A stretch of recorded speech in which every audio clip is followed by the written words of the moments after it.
Hello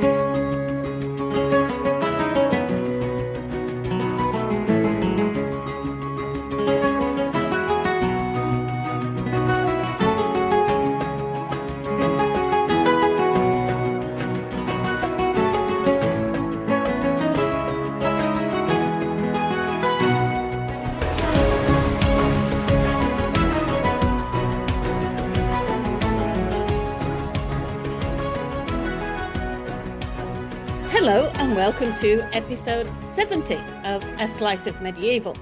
Today we are very pleased to be joined by Helen Castor, the acclaimed medieval and Tudor historian. Helen's books include the prize-winning Blood and Roses, She-Wolves, The Women Who Ruled England Before Elizabeth, one of my go-to books, and Joan of Arc, dubbed a triumph of history.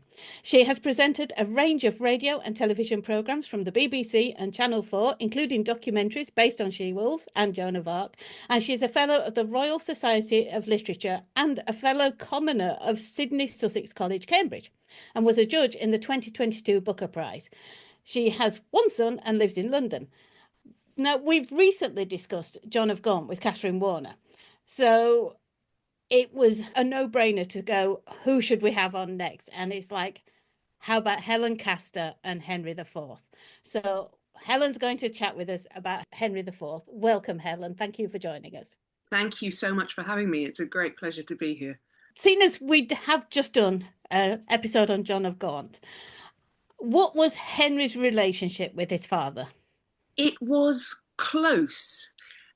The Lancastrians turned into quite a big and sprawling family, what we would call a blended family, because Henry's mother, Blanche of Lancaster, died before he was 2. He had 2, what turned out to be very formidable elder sisters, who I have a feeling had quite a lot to do with the way he turned out. But his father, John of Gaunt, then married Constance of Castile.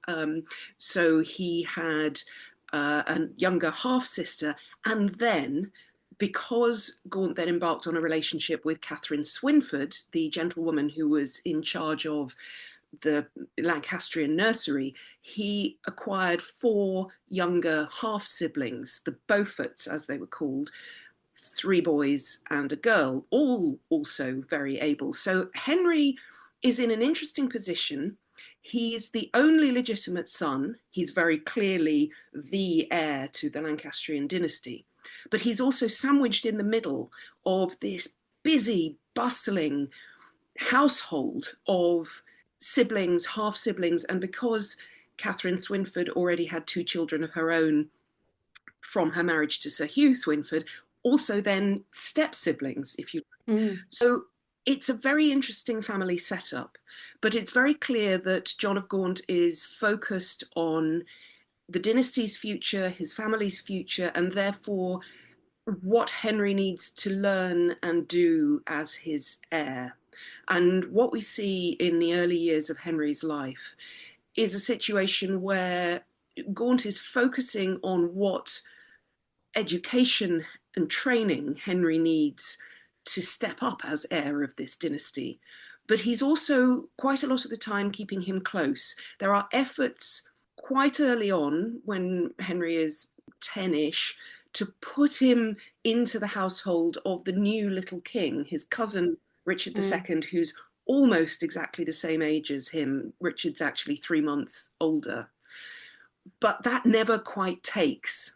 My suspicion is the boys don't get on.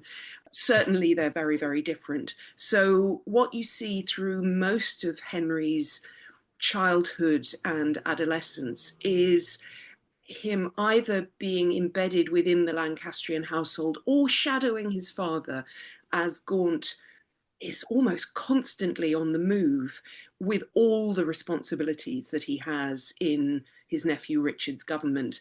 There are times in the 1380s where you feel Gaunt almost never stops moving between the need to try and make peace with the Scots on the northern border, or keep the northern border safe, then either fighting the French or trying to engage in diplomacy with the French. So you feel that poor old Gaunt is just on the move constantly, and quite often Henry is either shadowing him or being trained in the midst of this large, very sophisticated Lancastrian household and engaging with, as I say, this quite complex family.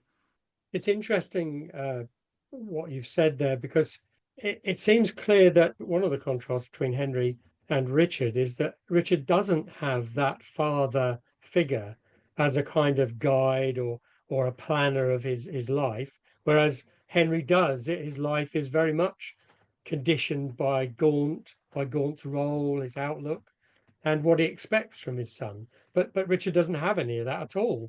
It's quite a contrast in itself, isn't it?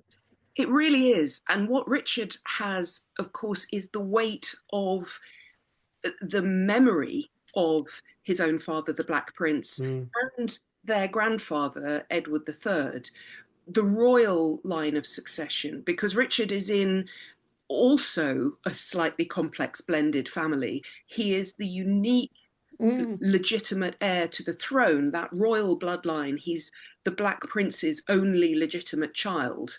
So there is this very powerful sense for Richard that he is special, he is unique. But his mother, Joan of Kent, had been married before. So he too has half siblings, the Holland family, her previous marriage. So in a way, Richard has a sort of equal and opposite family experience to the one Henry has. Richard is the pampered, cosseted baby of this family. He's the youngest, and he's also wrapped in a very elaborate and expensive form of cotton wool because nobody wants him in danger. So whereas Henry is being encouraged, we of course can't see behind the scenes to know how much pushing was required. Certainly Henry ends up being quite keen on this kind of thing, but he's being trained to fight. He's being trained to fight both in case he needs to fight in anger one day, but certainly in terms of jousting, he first jousts in public in front of the court at the age of 13. So this is part of his chivalric training. Whereas Richard, again, I wish we could see more behind closed doors, but never jousts in public, never shows any interest in jousting, never shows any interest in fighting in anger, which becomes a bit of a problem because that's part of his job description as king as he's growing up. So you get this very strong sense of the contrast between them. Henry is also very bookish. It's not just that he's a jock, as Americans would say. He's very musical, very bookish, loves to read. Gaunt wants him properly trained, and that means training the mind as well as the body. Again, you don't really get that sense with Richard. He's very, very good at image making, Richard. He loves the iconography of kingship. But you don't get a sense that he's being pushed by his tutors and the people who are in charge of his education, either intellectually or physically. And of course, you can see why it's a difficult thing. If the 10-year-old boy in your charge has just been crowned and anointed King of England, if he turns around and says he doesn't want to do his homework, how exactly are you going to make it? Yeah. So it's a very interesting, I found when I was writing about the two of them, that it's a very interesting contrast. And another thing I was going to say, Sharon, after your introduction was, it's actually a real pleasure to be asked on to talk about Henry, because in these conversations, when I've written about the two of them, it often feels as though Richard waltzes in and takes over. Because he's such a huge and theatrical character. And you've asked me on to talk about Henry, and here I am already. That's my fault. That's my fault. So, all right. What was Henry like then, both as a man and a courtier? I mean, how would you sum him up as a person? I think as a young man, what we sometimes lose sight of, really because Shakespeare is so powerful in our collective imagination, is that Henry was a chivalric hero. He was a golden boy, really, in European culture, because he had been trained up to do everything that a noble knight ought to be able to do. And We see this particularly from 1390 onwards. I mean, I'm skating over a lot of things that he's already got quite complicatedly involved in, to go to the moments when we can see his character and the way he handled himself on the public stage. In 1390, after a truce with France had finally been agreed, you get a moment where the chivalric class of England and France get a chance to do what they enjoy doing instead of the fighting in earnest. Well, many of them might enjoy that too, but the fighting in earnest that they've been having to do.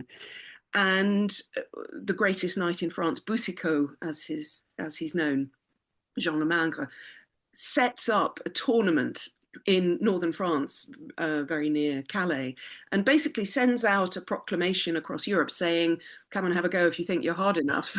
I and my two companions will meet all comers in the lists. And knights come from all over Europe, and a huge contingent of English knights go. But that's really where Henry begins to make his name in European terms. Gaunt helps set him up for this by writing a letter to Boucicaut saying, I know you've said, you and your companions, that you'll run 5 courses in the lists against all comers, but would you consider running 10 courses against my son? Because he would really like to test himself against your great prowess. So Gaunt is helping pick Henry out of the crowd to start with, but it's the way Henry handles himself in that context when he's surrounded by all the knights in Europe who fancy themselves as trying to make their chivalric reputation, that he really wins his spurs then, I suppose. He's already had to do lots of things politically at home. And he and Boucicaut also, and this is the other point I wanted to make, they really hit it off. And that is something in Henry's life that once you begin to see it, it appears everywhere that he makes friends. Now that can sound bland or blandly nice, but I can tell you it's not everyone in this period that you can see that that's true of. The Lancastrian household is very close-knit. It's full of very able men because Gaunt, whatever you might think of him, and there were plenty of people who thought he was too proud, too arrogant, too full of himself, too overweening, too inflexible, humorless, and so on. I'm not sure that's entirely fair to Gaunt. Sounds like jealousy to me. Well, quite. He was a very, very able man, I think, doing his best in very trying circumstances. And I think one of the ways you can see his ability is in terms of the men he gathered around him, that the Lancastrian affinity was full of really able men. And they, of course, then begin to serve Henry as well as Gaunt. And Henry gathers around himself men, some of whom are quite a bit older than him because they've served his father and they come into his household. And then he begins to gather more younger men around him. And these are men who both clearly, as the years go on, follow his lead, and they also become very close. So Henry is a young man who is learning what it is to be in command, but also how to do that in a cohesive, a positive way. And you see it when he meets Boucicaut. They hit it off and they decide to go on crusade together. That only doesn't happen because the French king, the regime of the young French king, decide they don't want John of Gaunt's son riding through France with a troop of armed men on his way to North Africa. So he ends up having to go to Prussia instead to fight with the crusading order of Teutonic knights against the pagans of Lithuania. And this too is part of Henry making his name. He and a very close-knit group of Lancastrian knights go off, they fight with the Teutonic knights who are extremely impressed with what they do. This is a sort of proving ground again for knights across Europe. You go and do a season with the Teutonic knights in Lithuania. And then when he goes back to try and do another season, the weather's not good enough. So he goes on instead as a pilgrim to Jerusalem. Now, even the great crusading kings of England, the Lionheart and Edward I, had never set foot in Jerusalem. So by the time Henry comes back from that trip, And he's come back, of course, via all the great courts of Europe, comes back with an enormous baggage train of presents he's been given, and including what I think is a hunting cheetah. And I always wonder what Mary de Bohun thought when she saw her husband, at home with the young children, seeing this baggage train rumbling down the drive at Peterborough with an ostrich from Bohemia and a cheetah, which I think he'd been given in Cyprus. He really has made his name as one of the chivalric heroes of European culture. And I think it's easy to overlook that because we tend to have the Shakespearean image either of slightly grim Bolingbroke doing what he has to do in 1399, or the grey man, Henry IV, worn out in the background of the Henry IV plays. So I'm always very keen, as you can tell, to bring the young Henry into the spotlight a bit more. My sort of Mickey Mouse knowledge of Henry IV years ago was, like most people, shaped by Shakespeare. And for me, Henry IV has been this somewhat mysterious but dour king. I mean, the word charisma never really cropped up at all. And charisma is exactly what we ought to be thinking of. And not only charisma, but magnificent display. When you start reading about some of the outfits that Henry was wearing as a young man, his motto at this point was Souvenez-vous de moi, remember me, which is also the French name for the forget-me-not, the flower, because of course forget-me-not means remember me.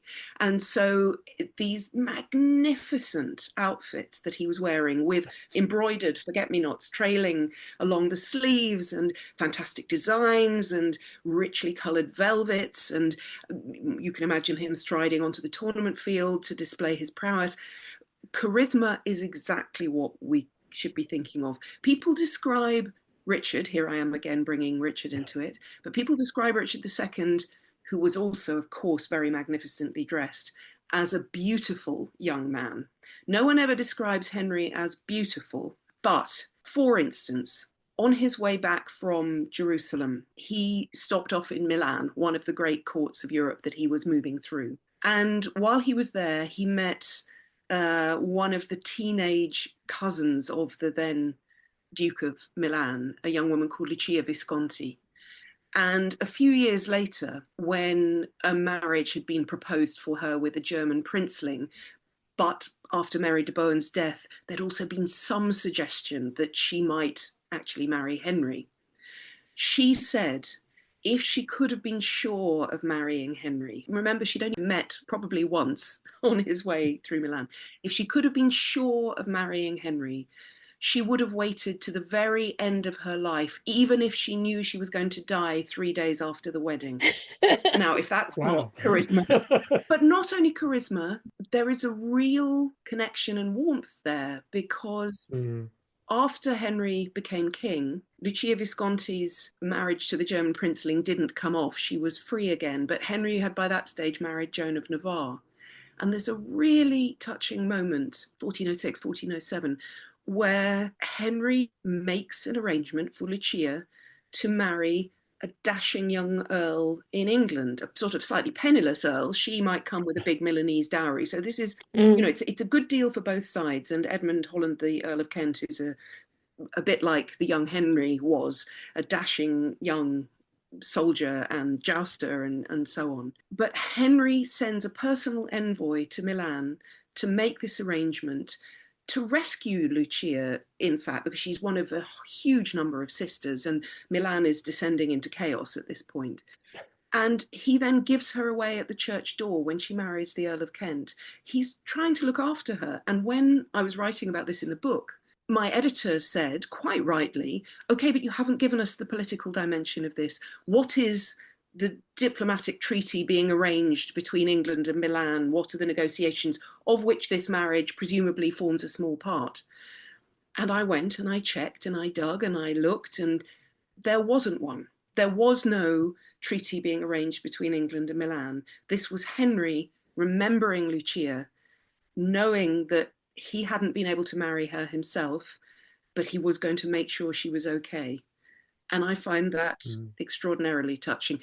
sadly, her dashing young husband then took his helmet off at a siege and got a crossbow bolt in the head and died very quickly after the wedding. But no one knows what's coming. But the thought was there on Henry's The thought part. was there. Yeah. But she stayed in London for the rest of her life. So, anyway, so you find these moments of the humanness behind the political facade wherever you can. And I have to say that Henry is one of the most impressive human beings, I think, in this period. I have to say, when I was reading up on him, when you're looking at him before 1399, he's the epitome of chivalry. He gets to do everything. He gets to go on crusade. He gets to visit all the courts of Europe. And you do wonder if Richard wasn't there enviously watching everything Henry was allowed to do because he wasn't king, to everything he wasn't allowed to do because he was king. It's interesting, isn't it? I mean, the travel in the courts of Europe thing, and I suppose the chivalric hero thing, it's interesting because those are things that Richard never really showed a great interest in doing. I mean, I certainly don't think Richard wanted to be a jouster and a knight errant and all those things. He loved magnificence, but I think the idea of going onto some other ruler's territory would have been a great challenge to his own sense of his self. He didn't like to be in situations where things might get out of control. He did very much want to meet the French king, sovereign to sovereign, to sort out this pesky war that had been causing all this problem. But when Richard meets King Charles VI of France at their own Field of the Cloth of Gold in 1396, it's so carefully choreographed diplomatically that there are these two great encampments of elaborate and magnificent tents, and they measure out the distance between the camps to the inch and put a marker in the middle, and that is where the kings meet, so that neither one of them is forced to take an extra step to meet the other. There must be no ceding of precedence. So I'm not sure that Richard was looking at Henry in the way that you or I might, thinking, I really wish I could go to all those places and do those things. But I think he certainly did not like this lionization of Henry as a hero, glamorization of Henry and all his achievements and his qualities. Richard didn't like the spotlight moving off himself for a second.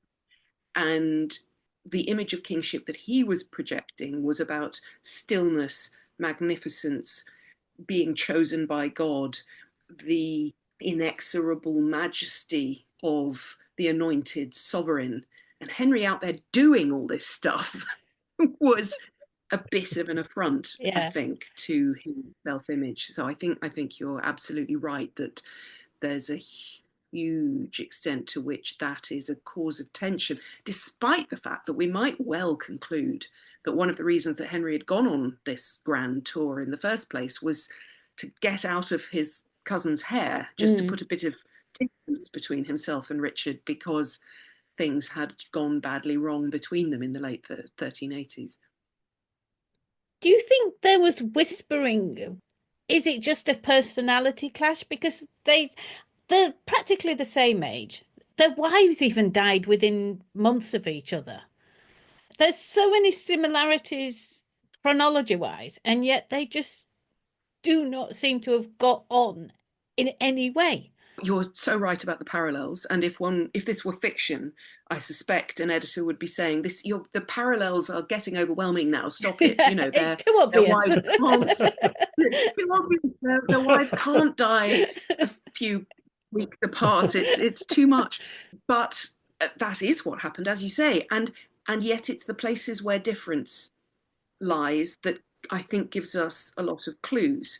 So, for instance, by the time poor dear Mary de Bohun dies, she has given Henry 6 children. She's only 24 when she dies. She's had, in very quick succession, 4 boys and 2 girls. So Henry, at this young age, has this brood of Lancastrian heirs, 4 boys in succession. The Lancastrian dynasty is safe, it's flourishing, it's healthy, the next generation is there. Richard, who's been married for almost, only slightly longer, and whose wife Anne of Bohemia also dies in 1394. No sign of any pregnancy, no sign of any heir. Now, again, I wish we could get behind closed doors, but we certainly know that Anne was concerned that she was not getting pregnant. We have fragments of evidence to suggest that. One quite formal Latin letter to her brother back in Bohemia, and one mention in her household accounts of the fact that she was buying a concoction from an apothecary that we know was, among other things, used by women who were trying to boost their fertility. But in Richard, one can't see any sense of urgency about fathering an heir, moving on to the next generation. And we can see that precisely because after Anne's death, he then marries again in 1396. This is the cause of the great Field of the Cloth of Gold style meeting with the French king in 1396. It's not only a truce, a very long truce, but he's going to marry the King of France's daughter, who happens to be 6 years old.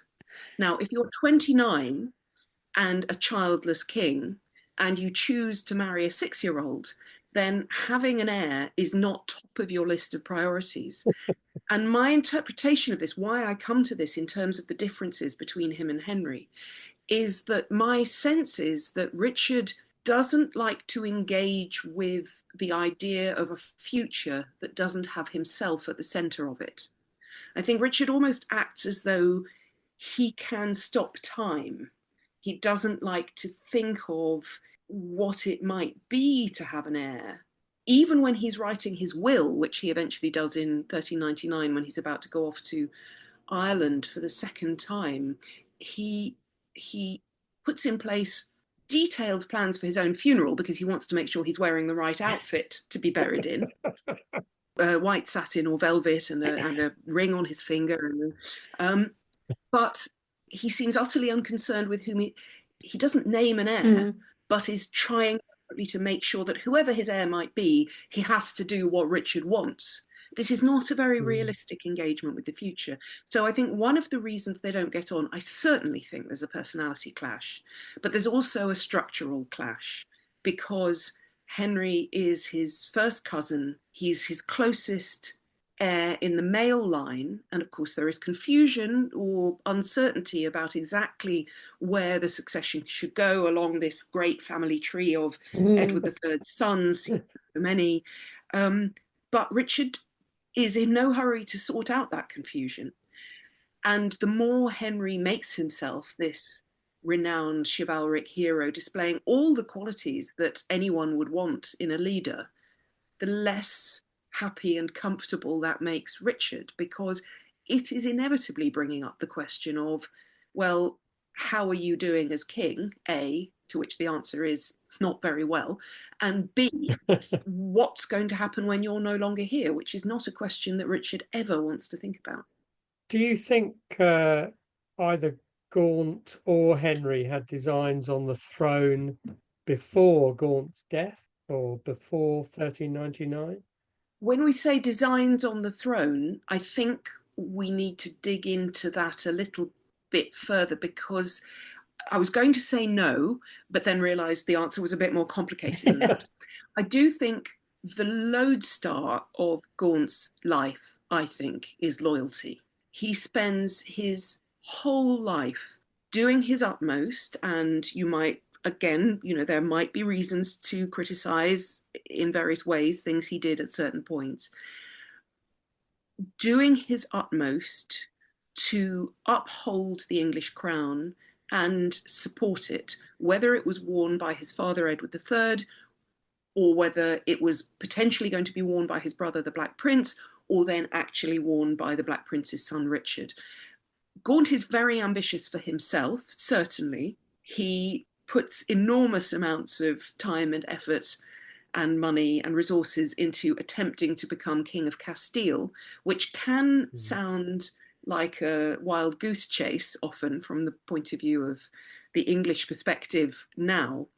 But I think we need to remember that Castile, in the hands of the king he was trying to get rid of, was allied with France. And Castile had a huge and powerful fleet. So, in terms of the French being able to attack and harry England and the English coast and English shipping in all these years in the 1370s, 1380s, when the war is going badly for England, Castile is absolutely instrumental in that. So the idea of Gaunt becoming King of Castile actually makes an awful lot of sense in terms of the war. He doesn't succeed at that, but when he comes back, he again throws himself straight back into trying to do the right thing for England and trying to do the right thing for Richard. So I don't think there is any sense in which Gaunt would ever want to see the rightful succession of England overturned or troubled. However, Gaunt and Henry would absolutely not want to give way in their place in the line of succession if Richard doesn't have a child. And while Richard doesn't have a child, it is up in the air who should be the rightful heir. There is the Mortimer line. It's through a woman, Edward III's son Lionel's daughter Philippa. You can't rule out the claims of a woman because the English throne has come through a woman back in the 12th century with Matilda and Henry II. Also because the English claim to the crown of France comes through a woman, Edward II's mother Isabella. So you can't just say we don't have women passing on claims here. On the other hand, the Mortimers are often young children, boys, during these years. And having had Richard come to the throne at 10, it's not an ideal situation. So I think Gaunt and Henry are on high alert for their rights, their future rights.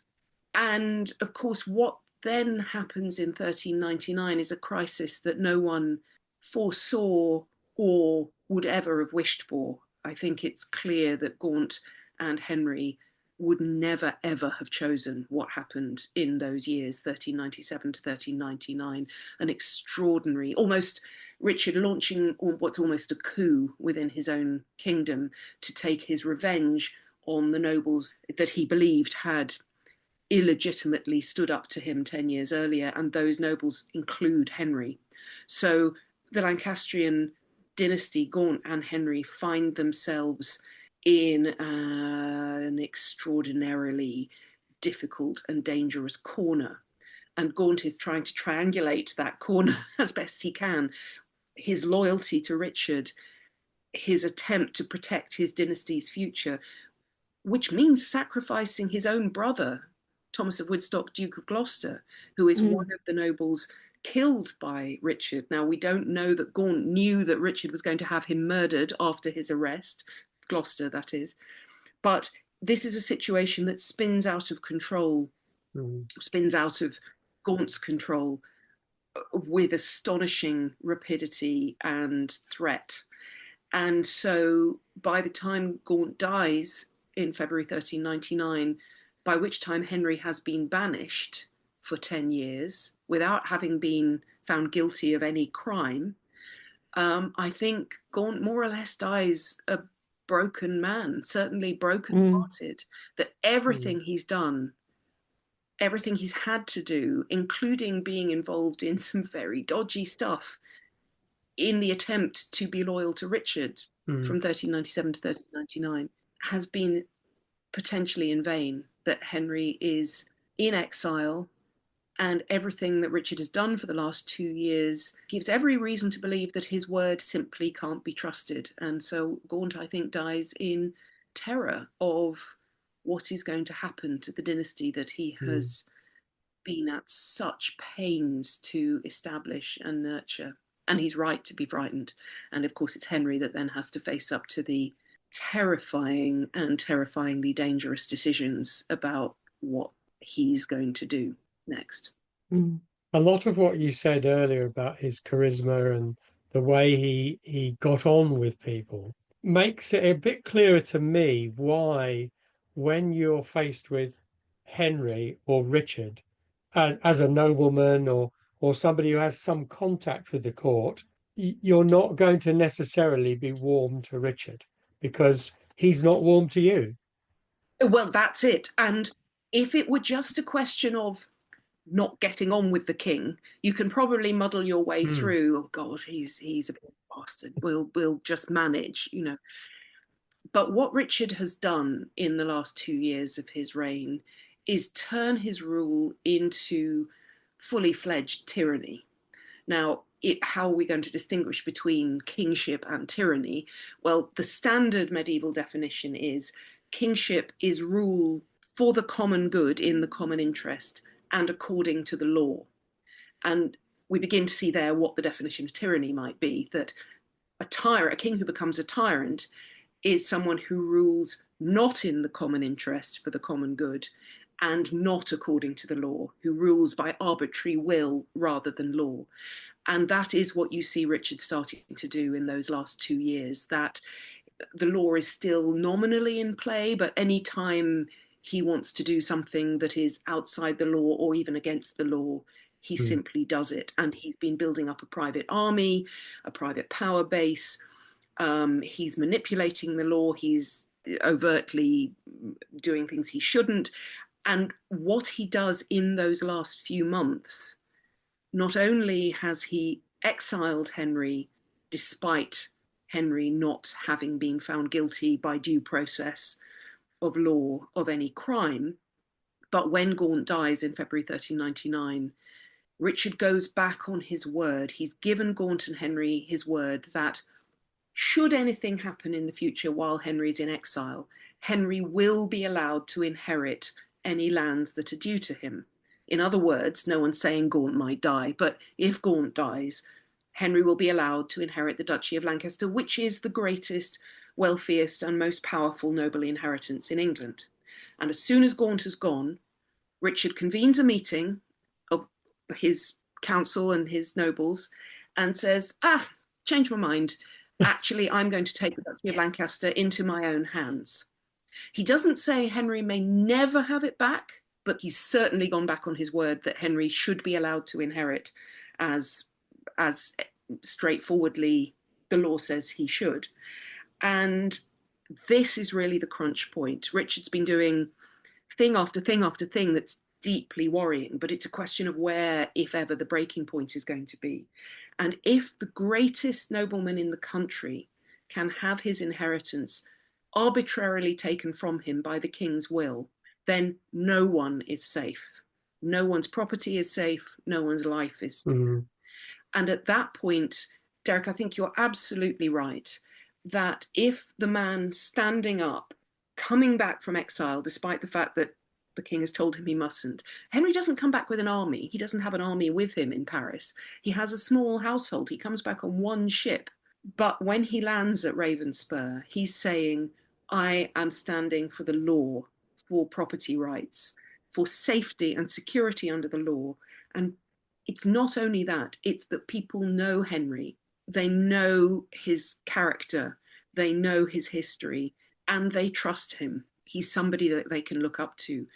And so as he starts moving through the country, people flock to him. The Lancastrian retinue flock to him, but not only the Lancastrian retinue. There's Richard and Henry's other uncle, the Duke of York, trying desperately. He's been left in charge by Richard when Richard has got off the island. He's trying to raise forces to defend the country. And what he's finding after a certain point is that people are coming, collecting wages from him and then going off to join Henry.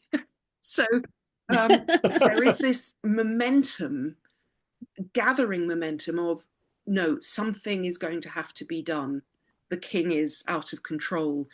The constitution, that is our understanding of the relationship between the king, his people, and the law, is being trampled on. And if we want any kind of security in our future, it's Henry that offers that. And again, if we know our Shakespeare, that report in late on in the play Richard II, when Richard's in prison by this stage, and he hears a report of Henry riding into London and the people out on the streets cheering him.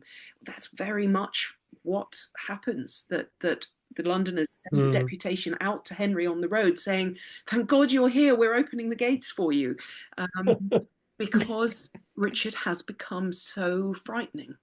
One of the things we've tripped over in just about every single episode is that in the Middle Ages, inheritance, property rights, families' futures, that's what it's all about but not just for the nobility, but for the gentry. Everybody wants to know that they've secured the future. And every topic virtually we've talked about, it crops up as a big thing. That's it. It's the rule of law which provides the structure within which everybody can confidently go about their business, including if their business means aggressively and ambitiously trying to fight for their family to have more land and more wealth and more power. But I think it's understanding precisely that if you are a member of the propertied classes, at whatever level, that you can only confidently be ambitious in that way if you know that the structure within which you're being ambitious will hold.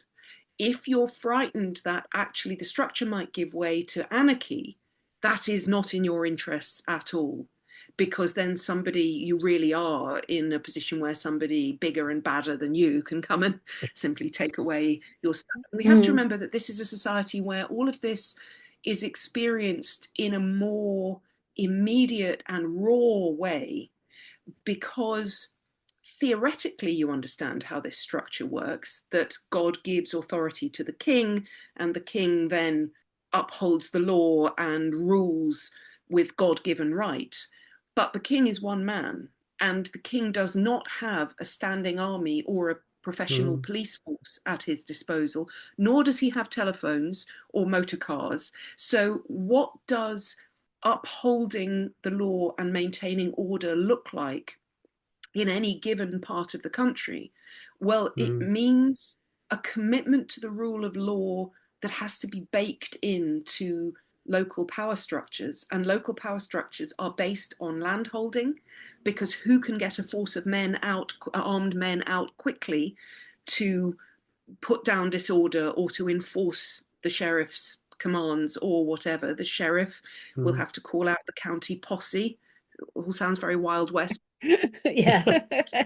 But there's a reason law enforcement gets transplanted to the Wild West in America, because again, you don't have a police force or a standing army in the Wild West. You have local militias. So you have to have a structure where everyone has bought into the rule of law, and knowing that if things get out of hand at a local level, there is a wider structure that will step in to enforce it. And therefore, the idea of the king breaking his own law, overriding his own law, using his own law to threaten his subjects is existentially terrifying. And the reason we had Magna Carta in the first place.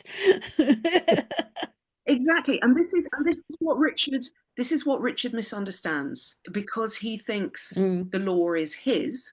And in some ways, I'm not sure he ever sees anybody else as fully three-dimensionally real in the same way as him. He thinks the law should be his to control, and his subjects should be his to dispose of. And to come back to your earlier question about Gaunt and Henry and designs on the throne, I don't think they did have designs on Richard's throne at any point until the very last minute. But I think Richard saw them as a threat, because instead of seeing that his greatest nobles were the greatest supports to his crown if he harnessed them, he saw them as people illegitimately encroaching on his own power and trying to stop him having the control that he thought should be his. Now, psychologically, you can see how that might come about if you have a king who's 10, looking around him, and all these powerful uncles seem to be running government for him and not letting him do or say what he wants. You can see how that might get baked in to someone who already has slightly narcissistic tendencies. But the point is, it's a misunderstanding, of how the power structure works. And if he'd actually had a chance to see his grandfather Edward III ruling, what Edward III understood par excellence is that you harness your nobles, you lead them, you show them what unity can achieve, and everybody gets more powerful as a result. Richard never understood that. So when he landed at Ravenspur in 1399, was he landing to claim the throne or landing to claim his rights back? Another very, very good question. When did he decide he had to go for the throne? Well, this is the million-dollar question. It's interesting. I've been lucky enough to be tangentially connected with two different productions of the Shakespeare's Richard II over the last 15 years. One, the RSC production with David Tennant more than a decade ago, and then loved it. I love that. Wonderful, and as is the Bridge Theatre's production with Jonathan Bailey that's just been on now. And in both cases, I got to do a little session with the actors at a certain point in rehearsals. And in both cases, the actor playing Bolingbroke, straight in, first question, when Bolingbroke comes back, does he know he's going to try and take the throne? Because, as you're saying, Sharon, it's the million-dollar question. It's also so difficult to answer, except there is a train of logic that we have to follow. And that is, we know that Henry comes back saying in public that he is coming back to claim his rightful inheritance, the Duchy of Lancaster. And that is the bit that he unequivocally, under the law, has a right to. There should be no argument. Yes, the king has exiled him and told him not to come back. He's overriding that because the king has taken his rights away from him, and he does have a right to that. The difficulty is, and I think Henry is intelligent and experienced enough by this stage, 32, as is Richard, to know this, that Richard by now has gone so far and has shown himself so incorrigible. He's had chance after chance after chance to clue in, to learn his lesson. And what he's ended up doing after a period where it seemed possible, perhaps, the 10 years between, well, not quite 10 years, from 1389 to 1397, it has seemed possible. Had he learned his lesson? From 1397 onwards, no, he's not learned it at all. He's been waiting, biding his time. He's out for revenge. He'd been building his grudges up, hadn't he? In that time where it looked like he'd acquiesced, it's like, no, he was just building them up. Exactly. So Henry knows there is no safe way, even if he manages to force Richard into giving him the Duchy of Lancaster back. There is no way that is going to mean future safety, because Richard has already proved again and again and again that he will say one thing, and then when he has a chance, he will do the other. So I think we have to say Henry knows that the logical corollary, practical political corollary of coming back to say, I want my Duchy of Lancaster, is that he will have to take the throne. But he is also intelligent and experienced enough to know that that can only be done step by step by step. He knows he's risking his life. He knows he's risking defeat and the destruction of his dynasty, his children's lives. He knows if he gets this wrong, or if he's miscalculated, it will be the end for him and for them. The risk is huge, but he knows that that is what is at stake, and all he can do is show up in England, raise his banner, and see what happens. And what happens is that people start rallying to him. And by the time he gets to Bristol, in fact, just outside Bristol, he has a meeting at Berkeley Castle with, or just outside Berkeley, with his uncle, the Duke of York, who has been left in charge of England by Richard, along with Henry's own half-brother, John Beaufort, who's been one of the new young nobles that Richard has been trying to gather round him as his new replacement nobility. York and Beaufort, it's just clear that they're not going to be able to stand in Henry's way, and to a large extent they probably don't want to, because they know that Henry's right. So they get to Bristol, where some of Richard's closest cronies, we might call them by now, Bushy, Bagot and Green, have been holding out. Bagot has got away by the time they get there. William Bagot is a phenomenally interesting character.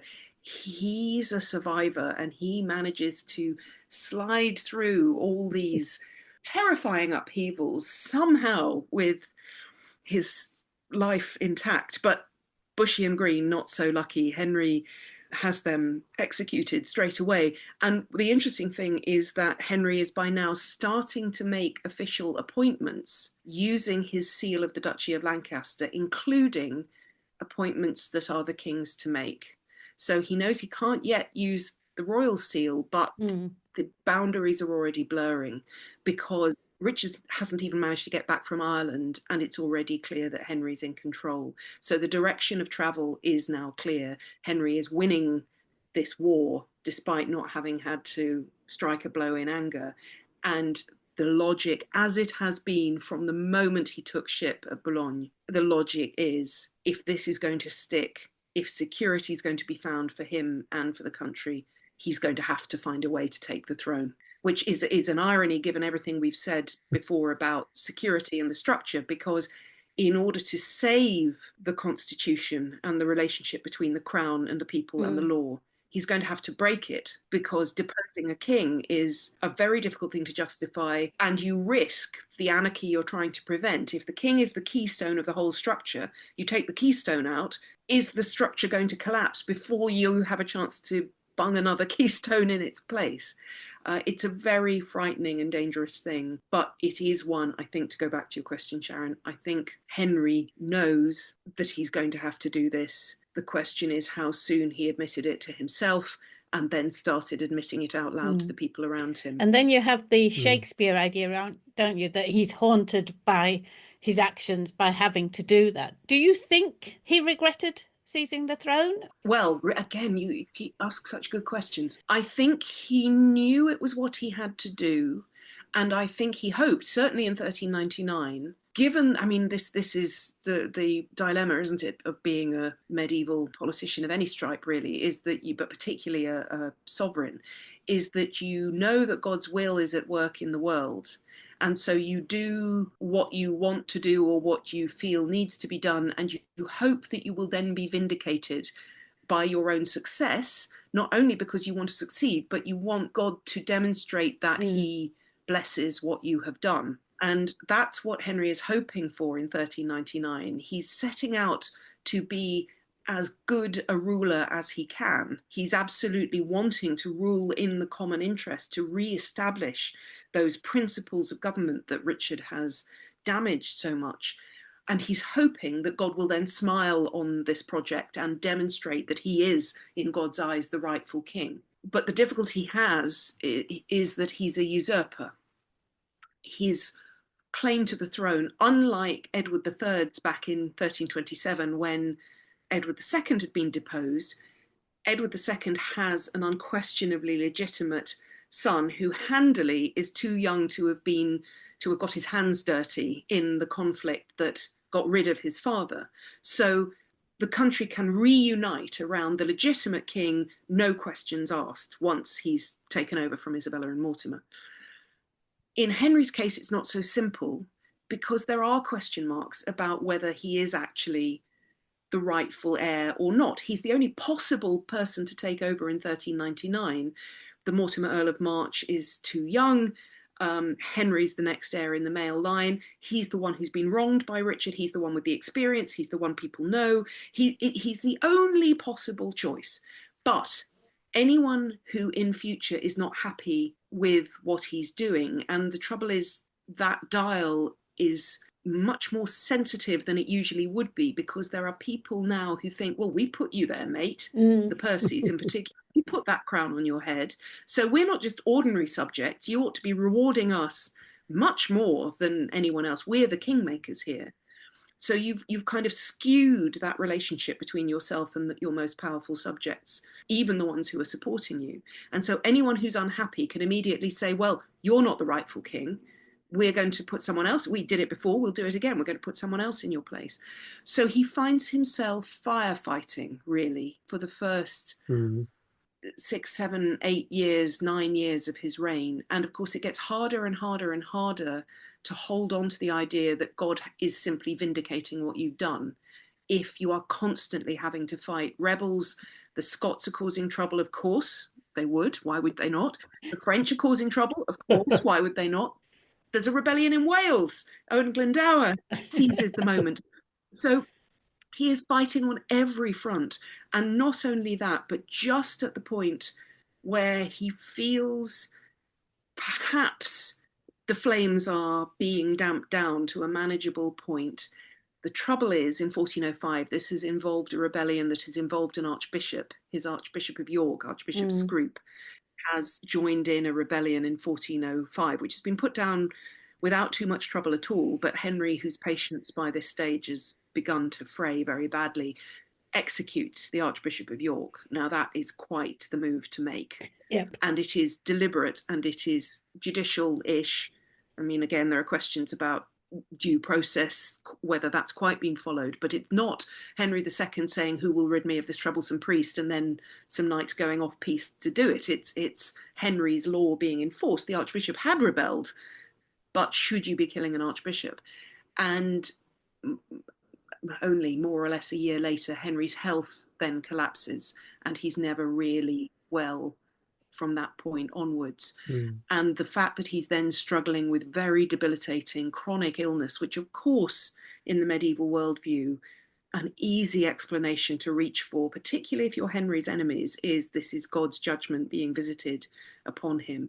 The trouble is it's a bit too close to the bone for Henry too. And you see in those last years that I don't think, that's why I was hesitating with your original question, because I'm not sure that regret quite gets what I'm trying to put my finger on, in the sense that I don't think he could afford to let himself feel that he had been completely wrong. He's got to believe in his dynasty, in his son's right to inherit the throne, in his right to be king. I don't think he ever lets go of that, because he can't. I mean, it would be for him and for England what that would be admitting. But also he can look back to 1399 and say, there was no alternative. I had to do this. But in a particularly bad bout of illness in 1409, the will he wrote is an extraordinary document. It's unlike any other royal will I've ever seen. It's written in the first person singular to start with. Most royal wills use the royal we.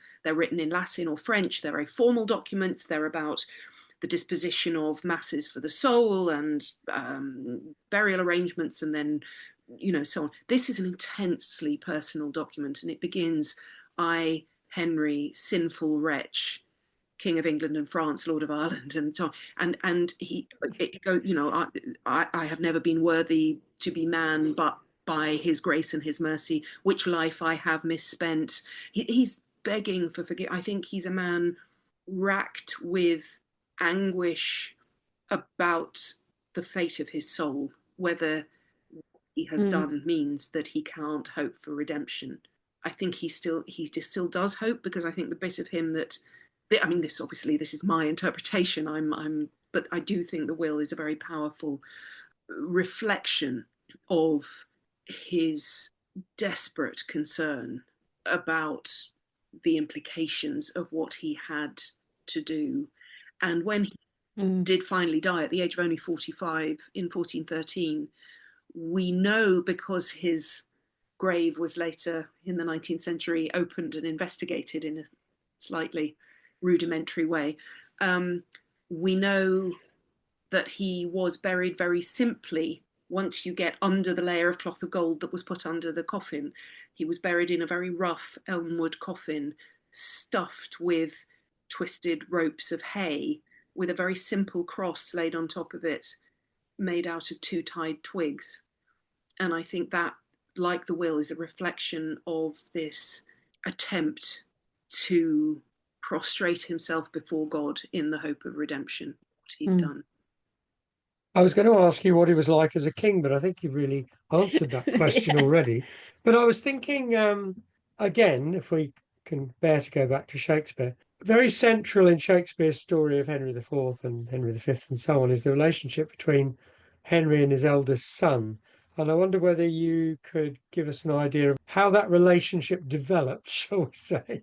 It's fascinating, absolutely fascinating, though not quite in the ways that Shakespeare ends up portraying it. Actually, I think I can put those two questions together slightly. The what was he like as a king and what was his relationship like with his son. One of the things I was going to say, had you straightforwardly asked what he was like as a king, I think in many, many ways he was doing the best job that anyone could have done, given the difficulties that he was landed with, given that he was a usurper and that he couldn't therefore quite ever assume that he could simply act on the basis that all his subjects were going to obey him. One of the things he was having to do was to pay out a lot more money in terms of retaining people, annuities and so on, because he had this huge Duchy of Lancaster retinue that his father had built up, which was a private noble retinue, completely normal for a nobleman to have. But obviously he's got to keep paying them, because you don't want to start taking people's money away just at the point where you need their support most. Richard had built up his own private retinue during the last years of his reign, completely abnormal for a king, because a king normally should just be able to say, I command you all, I command you great nobles, and thereby I command your retinues. It's a sort of pyramid structure. Richard didn't trust the nobles, so Richard built up his own private retinue in Chester, this which he turned into a principality. But Henry's got to keep paying them as well, because they're the people most likely to rebel. So if he takes their money away, he's pretty much inviting them to rebel. And then he's got to win over anyone who might be wavering in their loyalty. So he's got to give out more rewards. So, I mean, I'm focusing on the financial because of what I'm about to say. The one way in which I think Henry IV was not well prepared, in almost every other area of his life, he was experienced, educated, able, intelligent, good with people. He was the son of one of the wealthiest nobles in Europe. He had never once had to think about where money came from. And you can see it as king. Yes, he's got this terrible problem of how to balance the books. He's got expenditure on every front, wars going on everywhere, money flooding out of the treasury. But he had never known what it was to have to pore over an account book going, how are we going to pay the bills this month? When he was traveling across Europe in the way we were talking about earlier, you run out of money, your Gaunt just deposits some money with some Italian bankers in London and ta-da, money turns up in Venice. It's fine, picks up some more bags of gold and on he goes. So why I wanted to say that is as a way into saying that Hal, as we know him from Shakespeare, the new Prince of Wales, has had an almost entirely different upbringing and early life from his father. The young Henry was born in 1386, just as the first crisis of Richard's reign, the first time that Richard shows how terrible his misapprehension of his responsibilities as king really is, just as that was unfolding. So young Henry is born not into a golden age of Edward III and his sons all showing what Camelot could be, which was already fraying badly by the time Richard and Henry were born, but still they were born into the aftermath of that. Young Henry is born into this new world where Richard is breaking all known conventions and assumptions. And so his political education is much rougher and much darker than his father's. In 1399, when Richard goes off to Ireland, he takes young Henry with him. So this 13-year-old, 14-year-old boy is more or less a hostage at the point where his father takes the throne. His father's taken the second son, Thomas, off to Paris with him. So young Henry knows that if things go badly wrong, he's the first one for the chop. Thomas might be okay because he's with his dad. And then, of course, it all goes their way. Young Henry becomes the Prince of Wales. What happens in Wales in 1400? Owen Glendower raises the banner of rebellion. And that's no arm's length thing for young Henry, because his father is firefighting on so many fronts. He's dealing with the French, he's dealing with rebellions, he's dealing with the Scots. Young Henry as Prince of Wales, with the Percy heir Harry Hotspur as his guardian and mentor, is going to have to fight. And that's what happens. You see this young man serving a very real apprenticeship in Wales. and taking to it like a duck to water.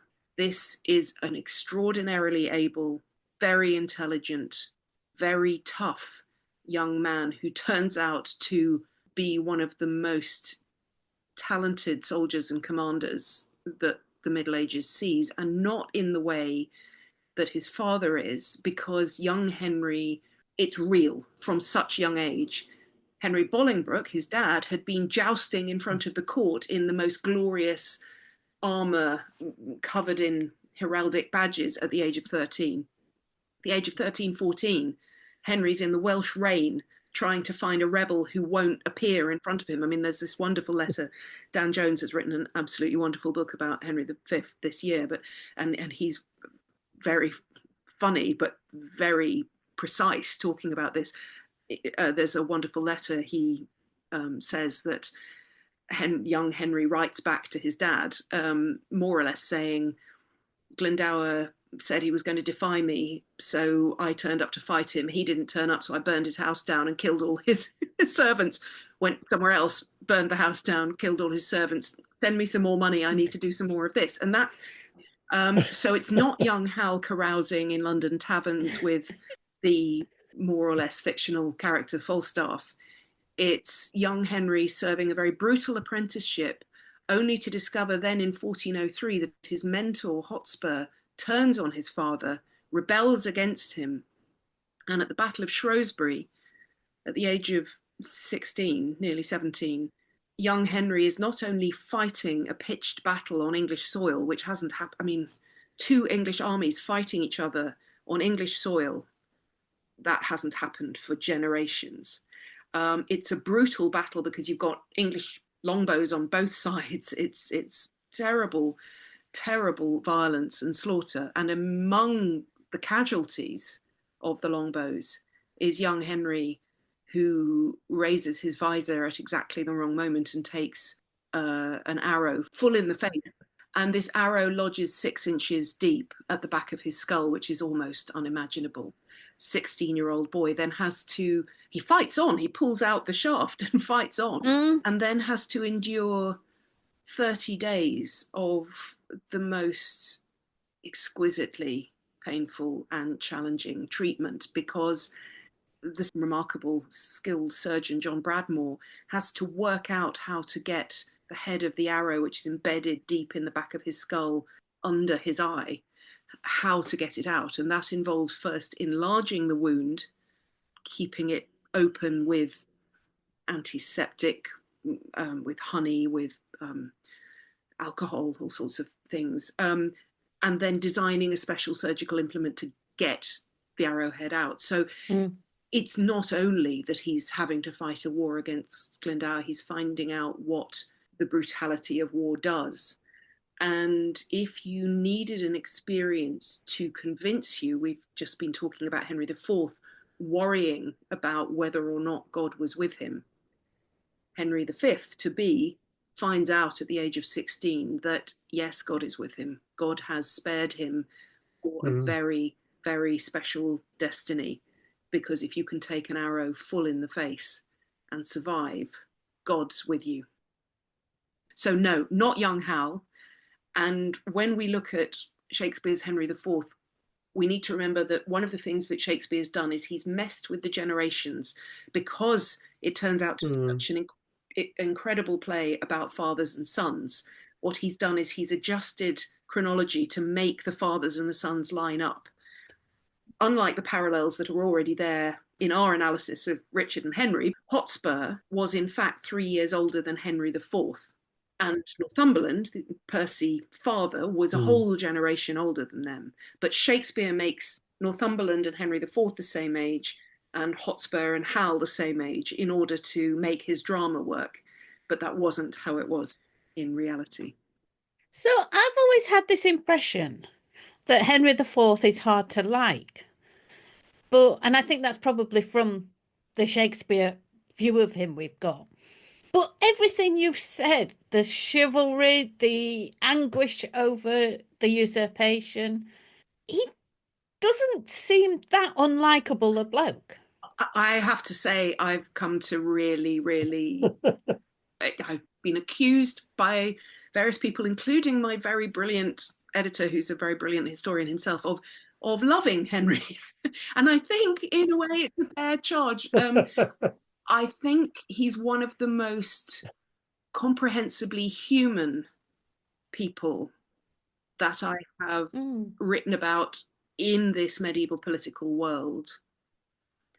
And I think that's why we come away from Shakespeare not thinking he's very likable, because we don't see him as a fully human person through Shakespeare's eyes, for very good reasons. I think in Richard II, the play, Bolingbroke is Richard's nemesis. He has to be there in order to make the drama of the play work, but the play is all about Richard, and we almost never see inside Bolingbroke's head. We see what he does and says, but we never see what he's thinking and what he's going through. And then Bolingbroke, that figure, shifts in the Henry IV plays into someone completely other, into a sort of grey man, aged before his time, desperately hanging on to this, and other people are standing in front of him, again, different people. But so I think it's partly that Shakespeare doesn't give us a good look at him, and the him that Shakespeare doesn't give us a good look at is two different people. Bolingbroke and Henry IV are not really easily put together. And that was one of the things I wanted to do in writing this book. I had always loved Shakespeare's play, Richard II. I think the poetry of that play is unsurpassed. And I'd loved bits of the Henry IV plays.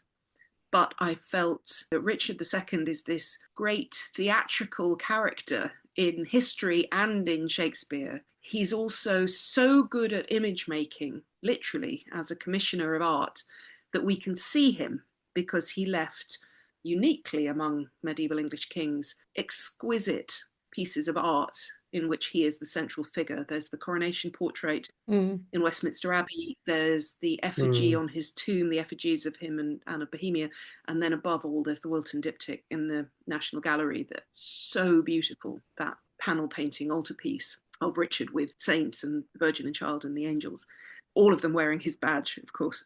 So we can see Richard, but it's very hard to see Henry, partly because Richard's in the way, partly because Henry V's in the way, and partly because his life became such a mess, because the inevitable corollary of a usurpation is mess and difficulty and lack of clarity. And because he got ill just at the point where things were getting a little bit clearer and calmer, he never had the chance to sail out into those easier waters to see what he might have been able to do if the sun was shining on him. So not quite 46 is, even in the Middle Ages, not much of an age to die at, really. It's also the age the Black Prince died at, and people thought that was far too soon. And I think we think of Henry IV as much older than he was, because in a way he was old before his time. But he is, of everybody that I've written about, if you asked me who I'd like to sit and have a drink with, I think I might choose Henry.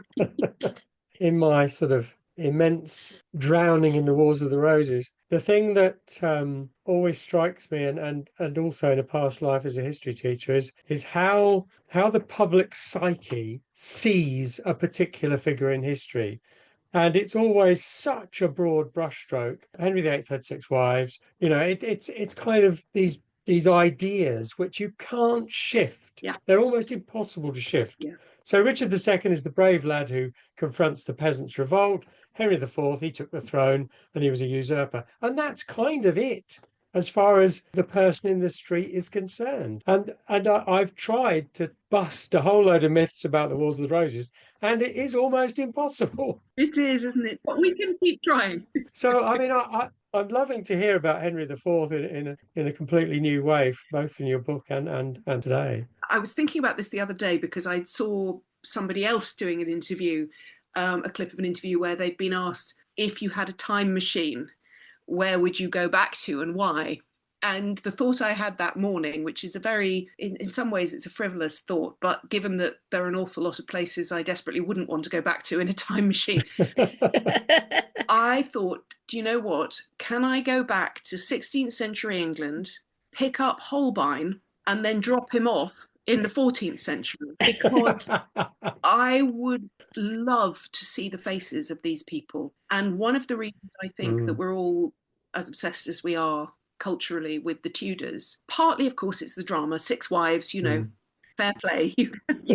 That is drama of a kind that it's hard to overlook. But I think Holbein has an awful lot to do with it, because we can see these people's faces, and we can see their clothes, and we can see the rooms they lived in a way that you just can't for the Middle Ages. And I reckon if we could see 24-year-old Henry in one of his forget-me-not bedraped outfits, or we could see Gaunt, or we could see any number of these, Henry's sisters. I love Henry's sisters. That's another measure of the man, I reckon, that Yes. if your two sisters are as formidable as those two women were. Anyway, if we could see them, I think that would really help to start challenging. Maybe, Derek, you're probably right. Nothing will shift it, but I would love to see the faces of these people. I think you're right. Those paintings give the person looking at them a connection with the person that it is impossible with earlier medieval figures. I'm the same. I mean, and also any images that are produced are always going to be false and misleading. So, it's very difficult. That's what makes Richard's commissions so extraordinary, because we can be confident of those portraits, because you can see that the coronation portrait, the effigy on the tomb, and the figure in the Wilton diptych, they are recognisably the same person. Yes, they might be slightly idealised. Yes, they might, but we know both that is in some sense Richard's face, and it also tells us how he wants to be seen. So that is like a beam of light in what is otherwise visually quite a lot of darkness in the Middle Ages. Yeah. So are you able to tell us what you're working on now? I am, although I haven't got very far with it yet. My next book is going to be a full-length study of Elizabeth I. I'm going to attempt to tackle a full book about Elizabeth, which may seem to be jumping ahead a lot chronologically, but the more I've written about Richard, the more it feels as though it's a very interesting segue to go from one to the other. Elizabeth, who famously in 1601 said, "I am Richard II, know ye not that." Now, in all sorts of ways, she absolutely wasn't. I mean, one of the most shrewdly intelligent monarchs we've ever had, which cannot be said of Richard. On the other hand, there are all sorts of interesting connections and parallels, not least the fact that Shakespeare was writing Richard II and Henry IV. Absolutely, yes. Yeah. It always amuses me when people say, "Oh, well, Shakespeare was biased against Richard III because he wrote a play about it." The irony, of course, is that he wrote Richard II, which is what really annoyed Elizabeth. No, exactly. I mean, so much so that when it was and it was very successful, Richard II, which was probably written 1595. So exactly at this point when the succession is a real hot topic, because Elizabeth's by now in her 60s. The end is nigh. She may be trying to fend off the idea of the end, but everyone knows it's not going to be that long. And when Richard II, the text, was printed, not only did it sell out and went into a second edition almost immediately, but the deposition scene was omitted. It was too much of a political hot potato to be put into print. And then, again, famously, the night before the Earl of Essex finally launched his rebellion at the beginning of early in 1601, some of his supporters paid for a play about Richard II, which may well have been Shakespeare's, to be put on. It was a real contemporary, controversial, absolutely politically relevant set of issues. Yeah. Okay, I'm looking forward to that one already. Thank you very much, Helen, for joining us today. It has been an absolute pleasure. I've learnt an awful lot, and I do have a greater understanding, I think, of Henry IV now than I did a couple of hours ago. Well, thank you very much for the chance to talk to you, and my personal mission to make everyone love Henry. I'm on board with that. I'm on board with that now. I shall make it my mission as well. Thank you very much. Thank you for joining me. Thank you. Thank you. It's been an absolute pleasure. For me too. Do join us next time when we will be joined by best-selling novelist Scott Mariani to talk about his ventures into the Crusades with his new book, The Pilgrim's Revenge. I've been Sharon Bennett Connolly. And I'm Derek Birks. Don't forget, if you enjoyed listening to the podcast, you can subscribe on YouTube. We'd really like you to give us a review or a like if you can. And thanks for listening.